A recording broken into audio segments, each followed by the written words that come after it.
Grandpa's 5 life rules you need to follow. I remember the first time Grandpa sat me down on the porch swing, a glass of iced tea in one hand, his old leather-bound notebook in the other. The sun had just begun to set, painting the sky in hues of gold and crimson. He took a deep breath, savoring the moment, then turned to me with that wise, knowing smile. "You know, kid," he said, tapping his fingers against the notebook, "life ain't as complicated as folks make it out to be, but if you ain't got a guide, you might just get lost in the mess of it all. That's why I wrote these down. 5 simple rules. Follow them, and you'll do just fine." I leaned in, eager to listen. Grandpa never spoke without a reason, and every story he told carried the weight of a lifetime's wisdom. Rule 1, always show up. Most people don't fail because they're not good enough, Grandpa said, flipping open the first page of his notebook. They fail because they don't show up. That goes for work, relationships, and even for yourself. I frowned. "What do you mean, show up for yourself?" He chuckled, the sound deep and comforting. "Showing up for yourself means doing the hard things, even when no one's watching. It means waking up early to chase your dreams, putting in the effort when you'd rather take the easy way out. It's about discipline, kid. You don't got to be the smartest or the strongest, but if you show up every single day, you'll outlast those who don't." I thought about the times I had let things slide, skipping gym sessions, ignoring projects until the last minute, avoiding difficult conversations. He was right. The difference between success and failure often came down to one simple thing: showing up. Rule 2, keep your word. Grandpa tapped his notebook again, emphasizing his next point. A man is only as good as his word. If people can't trust what you say, you ain't worth much. I shifted in my seat. But what if you make a promise and later you realize you can't keep it? Then you do everything in your power to make it right, he said firmly. And if you can't, you own up to it. But don't make a habit of breaking promises. If you say you'll do something, do it. If you commit, follow through. That's how respect is built. I thought about all the little promises people broke without a second thought, canceling plans last minute, ghosting friends, saying one thing and doing another. It was so common that I'd never considered how much damage it did. But Grandpa was right. If people knew they could rely on you, they'd stand by you. Rule 3, learn to listen. This one's tough for most folks, Grandpa said, shaking his head. People love to talk, but they don't love to listen, and that's where they go wrong. I raised an eyebrow. But how do you get ahead if you don't speak up? Grandpa laughed. Oh, you gotta speak up when it matters. But you learn a hell of a lot more by keeping your ears open than by running your mouth. Listen to understand, not just to reply. Pay attention to what ain't being said too. That's where the real truth lies. I thought back to arguments I'd had, times when I was so focused on proving my point that I missed what the other person was really trying to tell me. Maybe if I had listened better, things would have turned out differently. Grandpa took another sip of his iced tea, then looked out over the fields stretching beyond the house. People will tell you exactly who they are if you listen close enough, and if you do, you'll always know who to trust. Rule 4, learn to walk away. This one's harder than it sounds, Grandpa admitted, rubbing his chin. Sometimes walking away is the bravest thing you can do. I frowned. But aren't we supposed to fight for what we want? Of course, he nodded. But not everything is worth fighting for. Some fights drain you. Some people hold you back. Some situations ain't ever gonna change. Know when to walk away. It ain't quitting. It's choosing where your energy belongs. I had never thought of it that way. I had always associated walking away with giving up, but maybe sometimes leaving something behind meant choosing myself instead. Rule 5, leave things better than you found them. Grandpa closed the notebook and patted it like it held the secrets of the universe. This one, he said, his voice softer now, is the most important of all. How so? I asked. Because at the end of the day, all we really leave behind is the way we made people feel and the impact we had on the world, he said. Whatever you touch, be it a place, a job, or a person, leave it better than you found it. That's how you build a legacy worth remembering. I sat there, letting his words sink in. As the last bit of sunlight disappeared beyond the horizon, Grandpa stretched and stood up. That's all there is to it, kid. Life ain't complicated. People just make it that way. And just like that, He walked inside, leaving me with nothing but the cool night air and 5 simple rules that I knew would stay with me forever.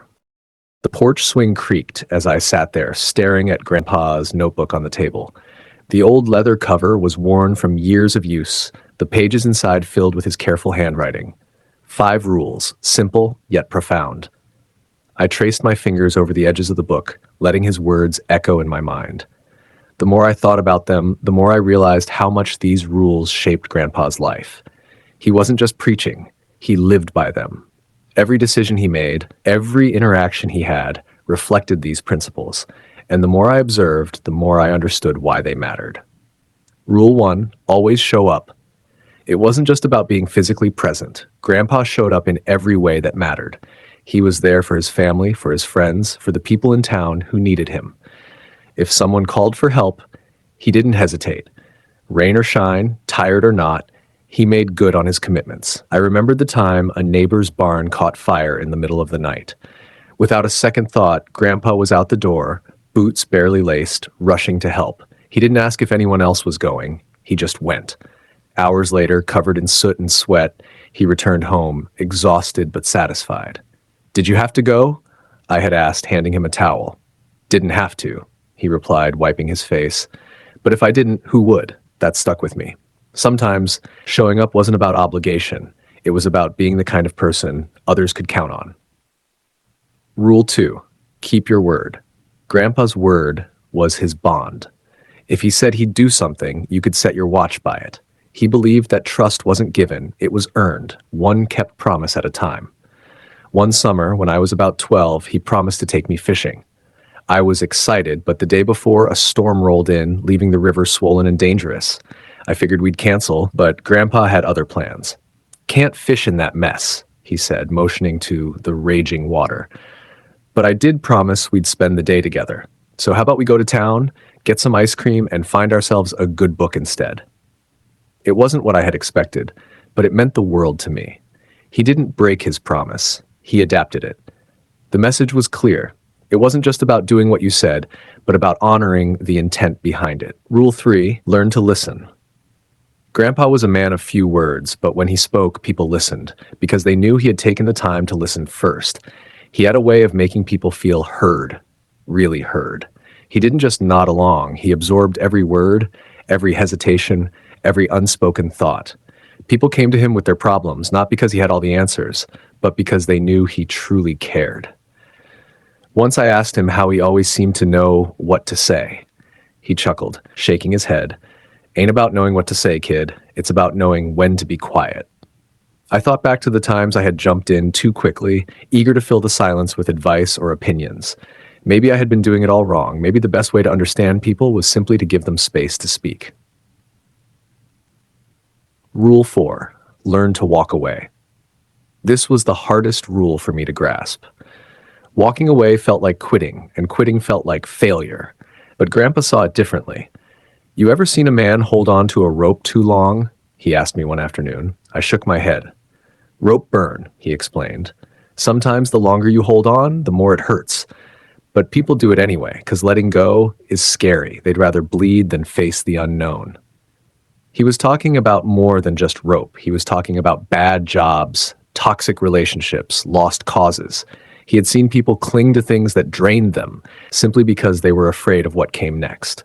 But Grandpa, he knew when to walk away. Not out of weakness, but out of strength. It took me years to understand that. But when I finally did, it changed everything. Rule 5, leave things better than you found them. Grandpa lived by this rule in ways both big and small. If he borrowed a tool, he returned it cleaner than when he got it. If he passed by a piece of trash on the street, he picked it up. If he spent time with someone, he made sure they felt a little lighter when he left. "Doesn't take much," he told me once, fixing a loose board on the porch steps. "Just a little effort, a little kindness. World's got enough people tearing things down. Be someone who builds them up." I watched as he hammered the last nail into place, the old wood now sturdy again. It wasn't much, but it mattered, because someone else would walk these steps and they wouldn't stumble. That was Grandpa's way. He didn't just exist in the world, he improved it. That night, as I sat alone on the porch, I realized something. Grandpa's rules weren't just advice. They were a way of life, a roadmap to being a better person. I picked up his notebook, running my fingers over the cover one last time before flipping it open to the first page. 5 simple rules. And now it was my turn to live by them. Years passed, but Grandpa's words never faded. They were stitched into the fabric of my daily life, guiding me through choices big and small. At first, I followed them because they were his words. But over time, I followed them because I saw their truth unfold in my own life. Showing up even when it's hard. Life tested me more times than I could count. There were days when exhaustion pulled at my bones, when doubt whispered that I wasn't enough, when it felt easier to step back than to keep pushing forward. But then I'd hear Grandpa's voice in my head. Most people don't fail because they're not good enough. They fail because they don't show up. So I showed up. I showed up for my friends, even when they didn't know how to ask for help. I showed up for my dreams, even when success felt 1,000 miles away. I showed up for myself, refusing to let fear dictate my path. And each time I did, I saw the truth in Grandpa's rule.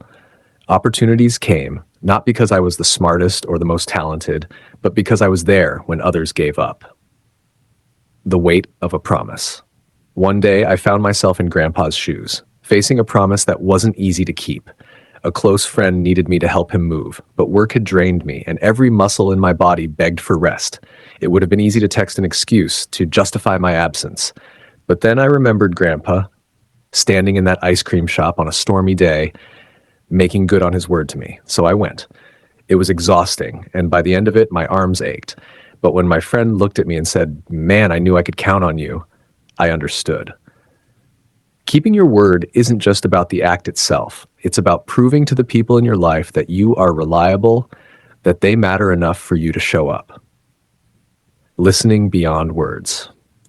There was a moment when I realized just how rare true listening was. A friend was going through a tough time, and as he spoke, I felt the urge to fix things, to offer solutions. But then I remembered Grandpa's advice. Ain't about knowing what to say. It's about knowing when to be quiet. So I stayed quiet. I nodded. I let the pauses sit without rushing to fill them. And something incredible happened. He kept talking. He opened up in a way I had never seen before, because he knew I wasn't just waiting for my turn to speak. I was there, fully present, hearing him. By the end of our conversation, he let out a breath and said, "I didn't even realize I needed to talk about all that. I had done nothing but listen, and yet it had made all the difference." The power of walking away. Walking away remained the hardest lesson to put into practice. There was a relationship I had held onto for too long. We both knew it wasn't working, but the fear of starting over, of admitting that it had run its course, kept us tethered. I thought of Grandpa's words. The longer you hold on, the more it hurts. It took every ounce of courage I had to step away, to release the grip I had on something that was slipping through my fingers anyway. But once I did, I felt something unexpected. Relief. Not all things are meant to last forever. Some people come into our lives for a season, not a lifetime. And learning to walk away when the time is right doesn't mean we've failed. It means we've grown, leaving things better. Perhaps the most profound realization of all was how simple it was to leave things better than I found them.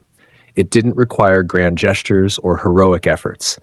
It was in the little things, the kindness in my words, the patience in my actions, the effort I put into the spaces I occupied. A compliment to a stranger, a helping hand when no one was looking, picking up trash that wasn't mine, fixing something broken instead of ignoring it. I used to think legacy was built through massive achievements, but Grandpa showed me it was in the small, everyday moments that we leave our mark. One evening, I found myself back on that same porch, the air warm and still, the wooden swing creaking beneath me. The house was quieter now. Grandpa had passed a year ago, but his presence was still woven into everything around me. I reached into my bag and pulled out the old leather notebook. The pages had yellowed slightly, but his words remained as bold as ever. 5 simple rules. I smiled, closing the book and pressing it against my chest. They weren't just Grandpa's rules anymore. They were mine now.